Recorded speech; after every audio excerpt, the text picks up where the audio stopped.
nidaamyada ay ku hoosloolyihiin haddayna wax ka qabanin ilaahay baa cuquubo ku soo ridaya subxaanahu wa tacaala haddaan la qabanin wax ka daran baa imaan doona maanta gabdhaan arkaynaaye berri hooyadood ayaan arkaynaa ayagoo xumaan ku samaynaya hooyadood ayaan arki doonaa ayagoo xumaan ku samaynaya waa in abaalkooda la mariyo sharcigu wuxuu ka qabo qur-aanku waxa uu sheegay in isdhaaf loo gooyo an yuqataluu aw yusallabuu aw tuqataca aydiihim haddii ay zina caadi a noqotona abaalkeeda in la mariyo waxaad isweydiinaysaan sidii aan horeyba aan u sheegayba ummaddan musiibadu maxay ugu habsatay waxaad isweydiinaysaan khilaafkan joogtada ah ee aan kala go-a lahayn maxaa quluubtoodii la iskugu garaacay waxaad isweydiinaysaan abaarahan maxaana loogu salliday waxaad isweydiinaysaan faqrigan iyo dhibaatadan xaggee nooga yimid arrintan oo kale nooga timid aan laga ooyeynin ee laga dhiibiyeynin wiilashaasi abaalkooda ha la mariyo haddii la marin waayo wiilasha abaalkooda iyo kuwii ka horreeyey soomaaliya 40 sano dambe tiihaasad ku jiraysaan ogaada بسم الله الرحمن الرحيم الحمد لله رب العالمين وصلى الله وسلم وبارك على محمد وعلى آله وصحابته أجمعين فإنا لله وإنا إليه راجعون إن لله ما أخذ وله ما أعطى وكل شيء عنده بأجل مسمى سيداد حديث كاس نبي بعد كم غليسان صلى الله عليه وسلم آيات القرآن كأنا يكس ليسنتهاي إنا لله وإنا إليه راجعون وحالله استعمالا مركي أي جيري كسو قادو ما أنت وحي سو قادي وح جيري كدران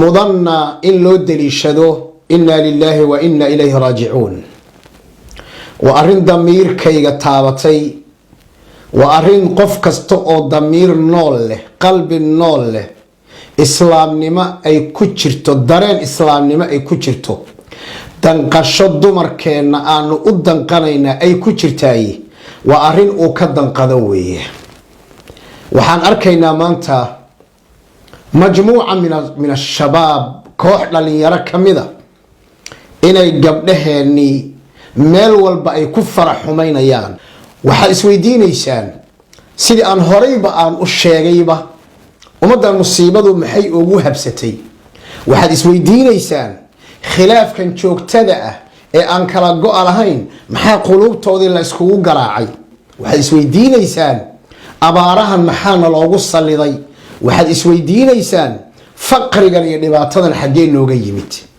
arrintan oo kale nooga timid أن لقى أويين إن لقى ديديين قال تعالى إن الذين يحبون أن تشيع الفاحشة كوة إلى حمان تفافت والله لبدا قولنا والا اللعنة ذي قولنا فعل كاسا ما يسئ مجموعة انتي ميل قبر جيستين على مرأة ومسمع من في العالم قال يا مسلم بابا قال ما توسى قصة بين يا قبرنا كواسي وحي فافيا الحمان كوا كبع مشترية فلو كرة سن هيا سي فافين هيانا أيغانا حمان بي فافيين لبضو الله اسكود داري نوع عضب إلهي وحكوله سورة النور إن الذين يحبون كوا جعل أن تشيع الفاحشة حمان إلي فافتو هذه فاحشة الله إطلاق والزينة نوكل وليب الزينة جماعي وليب اللي الجهريو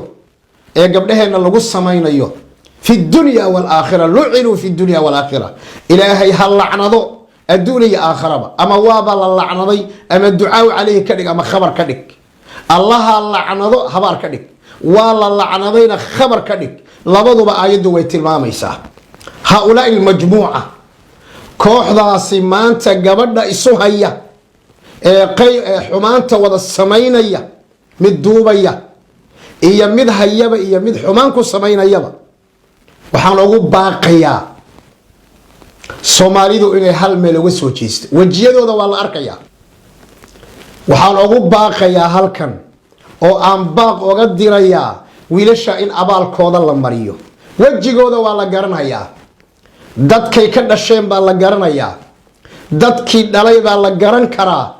dadka in abaalkooda la mariyo, laba siba abaalkooda in loo mariyo. waa marka koobaade nidaamyada ay ku hooslool yihiin, haddayna wax ka qabanin ilaahay baa cuquubo ku soo ridaya subxaanahu wa tacaala. haddaan la qabanin wax ka daran baa imaan doona. maanta gabdhaan arkaynaaye berri hooyadood ayaan arkaynaa ayagoo xumaan ku samaynaya. hooyadood ayaan arki doonaa ayagoo xumaan ku samaynaya. waa in abaalkooda la mariyo sharcigu wuxuu ka qabo. qur-aanku waxa uu sheegay in isdhaaf loo gooyo, an yuqataluu aw yusallabuu aw tuqataca aydiihim. haddii ay zina caadi a noqotona abaalkeeda in la mariyo. waa nidaamka ay ku hoos nool yihiin. qodobka labaadna xumaantaan ayaan la faafini. waa kow. waa marka labaade dadka noocaasa hal meel ha looga soo wada jeesto. waxaan ku soo gebagabaynayaa kelimadayda, arrinkaasi waa arrin laga ooyo, waa arrin laga dhiidhiyo, waa arrin laga xumaado, waa arrin inna lillahi wa inna ilayhi raajicuun la dhaha weeye.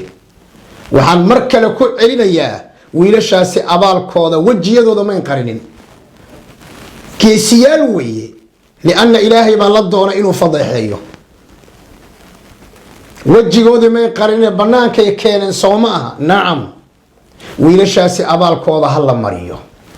haddii la marin waayo wiilasha abaalkooda iyo kuwii ka horreeyey, soomaaliya 40 sanoo dambe tiihaasaad ku jiraysaana ogaada. nacam, tiihaasaad ku jiraysaana ogaada. haddii aan daalimka gacanta la qabanin, midka gabadha kufsanaya haddaan gacanta la qabanin, midka gabadha xoogaya haddaan gacanta la qabanin, haddaan gacan lagu qabanin, midka gabdhaha sunta siinaya ee xumaanta haddaan gacmaha la qabanin, kadibna aan abaalkoodii la marinin, aakharana aan loo dirin, shareecadana aan lagu fadhiisinin, waxaad sheegtay weligiiba waxaad intaan sheegtay. dhibaatadan idin haysata ama na haysata walaalayaal kama baxayno. ilaahay waxaan ka baryaynaa subxaanahu wa tacaala inuu naga toobad aqbalo.